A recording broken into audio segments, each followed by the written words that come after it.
والله يدعو إلى دار السلام ويهدي من يشاء إلى صراط مستقيم. அல்ஹம்துலில்லாஹ். அல்லாஹுடைய தூதர் ஸல்லல்லாஹு அலைஹி வஸல்லம் அவர்கள் மீதும் அவர்களை பின்பற்றி வாழ்ந்து கொண்டிருக்கின்ற அனைவர் மீதும் அல்லாஹுடைய சாந்தியும் சமாதானமும் என்றென்றும் உண்டாகட்டுமா. அல்லாஹுவின் நல்லடியார்களே, அன்பு சகோதர சகோதரிகளே, ரமலானுடைய மாதத்தை நாம் என்ன செஞ்சு விட்டோம்? அடைந்து விட்டோம். இப்ப இந்த மாதம் என்பது நிறைய நன்மைகளை பெற்றுத்தரக்கூடிய, நன்மைகளுக்காக முயற்சிக்கக்கூடிய ஒரு மாதம். நாம கண்டிப்பாக நிறைய நேரங்களை என்ன செய்வோம்? இதற்காக ஒதுக்குவோம். பல வேலைகளை என்ன செய்வோம்? ஒதுக்கி வைப்போம். அப்ப அப்படிப்பட்ட இந்த மாதத்துல முழுமையாக இறைவன் என்னை காணுகிறான், எல்லா இடங்களிலும் என்னை சார்ந்த யாரேனும் பார்க்காவிட்டாலும் என்னை படைத்த, இந்த அகிலத்தை படைத்த ஏக இறைவனாகிய அல்லாஹ் என்னை கண்டு கொண்டிருக்கிறான் என்று பாவத்திலிருந்து மீளுவதற்கும், பாவம் செய்ய மனம் தூண்டுகிற பொழுது அதை கட்டுப்படுத்தி கொள்வதற்குமான ஒரு பக்குவப்படுத்தி கொள்வதற்கான ஒரு மாதம் தான் இந்த மாதம். அப்படிப்பட்ட அந்த பக்குவத்தை முழுமையாக நாம் பெற வேண்டும். அது நமக்கு அல்லாஹ்விடத்திலிருந்து கிடைக்க வேண்டும். இந்த மாதத்தை முழுமையாக பயனுள்ள ஒரு மாதமாக எந்த இறையச்சம் நம்முடைய உள்ளத்திலே நாம் ஏற்படுத்தி கொண்டோமோ இந்த பயிற்சியின் மூலமாக, அந்த இறையச்சம் நாம் மரணிக்கிற வரை நம்மோடு நம் உள்ளத்தில் இருந்து இறைவனுடைய அச்சத்தோடு மரணிக்கிற ஒரு பாக்கியத்தை அல்லாஹ் ரப்பல் ஆலமீன் உங்களுக்கும் எனக்கும் தந்தருள் புரிய வேண்டும். இன்றைக்கு இஸ்லாமிய மார்க்கம் என்பது, இஸ்லாமிய மார்க்கம் என்கிற அந்த ஒரு டைட்டில் அதற்கு கிடைத்ததற்கான காரணமே மனிதனுக்குரிய தெளிவான வழிகாட்டுதல் அங்கு இருக்கு. ஒரு மனிதன் சிறுநீர் கழித்து விட்டு சுத்தம் செய்யல அப்படின்னு சொன்னால் மண்ணறையில் வேதனை செய்யப்படுவான் என்று அல்லாஹ் ரப்பல் ஆலமீன் மனிதன் தன்னை தூய்மைப்படுத்திக் கொள்வதற்கும், தன்னை சீரான ஒரு வாழ்வை நோக்கி கொண்டு செல்வதற்குமான கட்டளைகளையும் எச்சரிக்கைகளையும் எடுத்து சொல்லி இந்த மனிதனை ஒழுங்குபடுத்த, இந்த உலகத்திலே அவன் சரியான பாதையை நோக்கி பயணிக்கணும், அவன் மட்டுமல்லாது அவனை சுற்றி இருப்பவரும் நல்வொரு வாழ்வை அடைய வேண்டும் என்கிற அடிப்படையில தான் இஸ்லாமிய மார்க்கம் அழகான பண்புகளை எடுத்து சொல்லுது. அப்ப அதுல ஒரு விஷயத்தை நாம இன்றைக்கு பார்க்க போறோம். கண்மணி நாயகம் முகமது நபி ஸல்லல்லாஹு அலைஹி வஸல்லம் அவங்க ஒரு பிரார்த்தனை என்ன செய்யறாங்க? கற்றுக் கொடுக்கிறாங்க.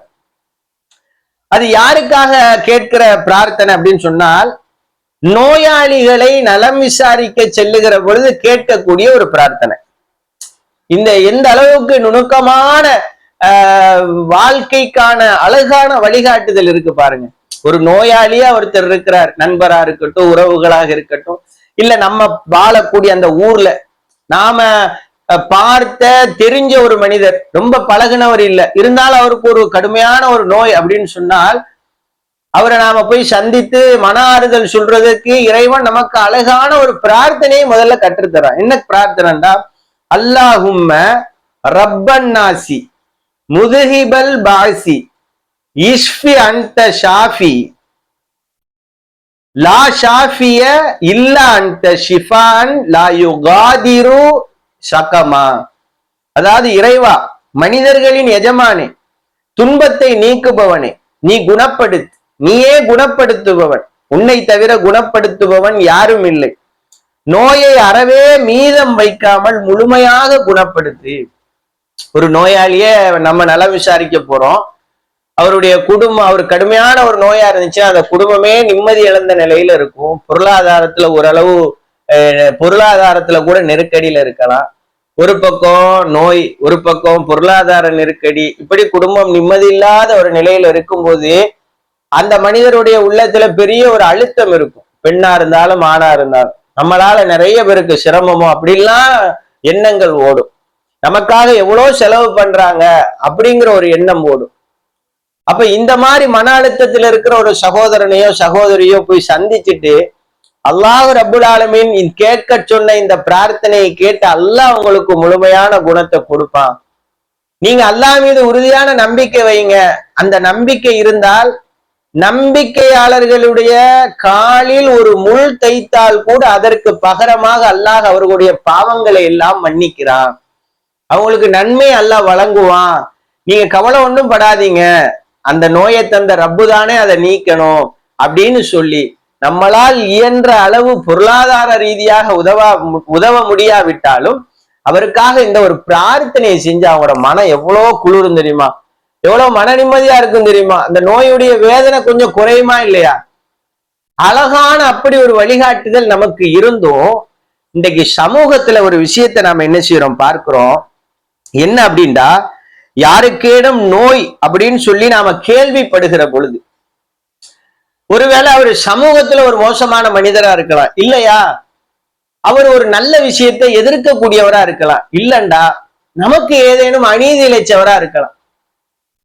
இப்படி ஏதாவது ஒரு நிலையில நமக்கு பிடிக்காத ஒரு நபருக்கு நோயின்னு நம்ம கேள்விப்படும் போது அவனுக்கெல்லாம் வரதான் செய்யணும், இதெல்லாம் லேசு, அவனுக்கு இதை விட கடுமையான நோய் அவனுக்கு வரும், அவன் பேசின பேச்சு அப்படி, அவன் செஞ்ச செயல் அப்படி, அல்லாவா பார்த்து அவனுக்கு தண்டனை அல்லாஹ் இறக்கி இருக்கான், அவனுக்கு இது மட்டுமா இன்னும் கேடு அவனுக்கு என்ன செய்யும் சூழ்ந்துக்கணும்னு சொல்லி நாம கேள்விப்படும் போது சபிக்கக்கூடிய சமூகமாக அல்லாஹு ரப்புல் ஆலமீன் இந்த சமூகத்தை என்ன செய்யல, உருவாக்கல.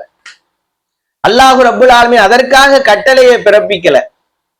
பிரார்த்திக்க அல்லாஹ் சொல்றான், கருணை காட்ட சொல்றான், அன்பு காட்ட சொல்றான். நோயுடைய தாக்கமும் வேதனையும் அவருக்கு எவ்வளவோ இருக்கும். இந்த இடத்துல அவர் என்ன செய்யலாம், அந்த நோயின் காரணமாக கூட செய்த பிழைகளை உணரலாம், அல்லாஹ்விடத்துல தௌபா செய்யலாம், நம்மளை விட ஒரு உயர்ந்த தரஜாவை அவர் அடைஞ்சிடலாம். அப்ப நம்ம அவசரப்பட்டு அவரை சபிக்கிறதுனால நாம அவரை ஒரு காலத்துல நாம அவருடைய செயலை வெறுத்தவன், அந்த செயலுக்குரியவங்களா அந்த அடையாளத்துக்குரியவங்களா நாம போயிடக்கூடாது இல்லையா? அப்ப யாருமே நீங்க என்ன செய்யாதீங்க, அப்படி நீங்க உங்களோட வெறுப்பை அந்த மாதிரி ஒரு சூழ்நிலையில வெளிப்படுத்தாது. உங்களுக்கு எவ்வளவுதான் அநியாயம் செஞ்சவரா இருந்தாலும், நல்ல விஷயத்தை எதிர்த்தவரா இருந்தாலும், பெருங்கொண்ட எல்லா சூழல்கள்லயும் உங்களுக்கு எதிராகவே செயல்பட்டாலும், அவருக்கு ஒரு நோயின்னு நீங்க கேள்விப்படுறீங்களா, அல்லாஹ் அவருக்கு அதை நீக்கட்டும், அல்லாஹ் அவருடைய பாவங்களை மன்னிக்கட்டும், அல்லாஹ் அவருக்கு நல்லொரு சிந்தனைகளை தரட்டும், இறைவா அவருடைய நோயுடைய அந்த வேதனையை நீ லேசாக்கு, முழுமையா அதுல இருந்து அவரை பாதுகாத்துருன்னு சொல்லி நீங்க பிரார்த்தனை செஞ்சா சுபஹான் அல்லாஹ் அவர் செய்த உங்களுக்கு எதிராக செய்த அந்த தவறுகளை அந்த செயல்களை நினைச்சு அவர் வருந்தலாம், அல்லாஹ்விடத்துல பிரார்த்திக்கலாம். அவர் செய்த அந்த பிழைகளுக்காக அல்லாஹ்விடத்துல மன்னிப்பு தேடலாம். அப்படி ஒரு மாற்றங்கள் ஏற்படுமா இல்லையா? நம்ம இந்த கடுமையான நோயின்னு சொல்றோமே, ஆயிஷா ரலியல்லாஹு தஆலா சொல்றாங்க, இறை தூதர் ஸல்லல்லாஹு அலைஹி வஸல்லம் அவர்களை விட கடுமையாக நோய்வாய்ப்பட்ட வேறெவரையும் நான் கண்டதில்லை அப்படிங்கிறாங்க. எப்படி சொல்றாங்க பாருங்க. அப்போ கண்மணி நாயகம் முகமது நபி ஸல்லல்லாஹு அலைஹி வஸல்லம் கடுமையான காய்ச்சல், அவங்களுக்கு ஒரு சிரமம் ஒன்று இருந்துச்சு இறுதி நேரத்துல. அப்போ இந்த இடத்துல என்ன, அவங்க கண்மணி நாயகம் முகமது நபி ஸல்லல்லாஹு அலைஹி வஸல்லம் அகிலத்துடைய தூதர். அப்ப அவங்க ஏதாவது அநியாயம் பண்ணாங்களா? இல்ல, இது அல்லாஹ்வுடைய சோதனை. கண்டிப்பா நீங்க என்ன செய்யாதீங்க, இந்த மாதிரி நோய் ஏற்பட்டுச்சுன்னு கேள்விப்பட்டு அவங்கள போய் சந்திங்க, அவங்களுக்காக பிரார்த்தனை செய்யுங்க. இல்ல சந்திக்க முடியாத ஒரு சூழலா நீங்க அவங்களுக்காக இருந்த இடத்துல நீங்க தொழக்கூடிய வக்துகள்ல நீங்க செய்யக்கூடிய நல்ல மகள்ல அவங்களுக்காக பிரார்த்தனை செய்யுங்க, அவங்களுக்கு அல்லாஹ் லேசாக்கட்டுன்னு சொல்லுங்க. இப்படி அழகான பண்புகளை இஸ்லாம் நமக்கு போதிச்சிருக்கு.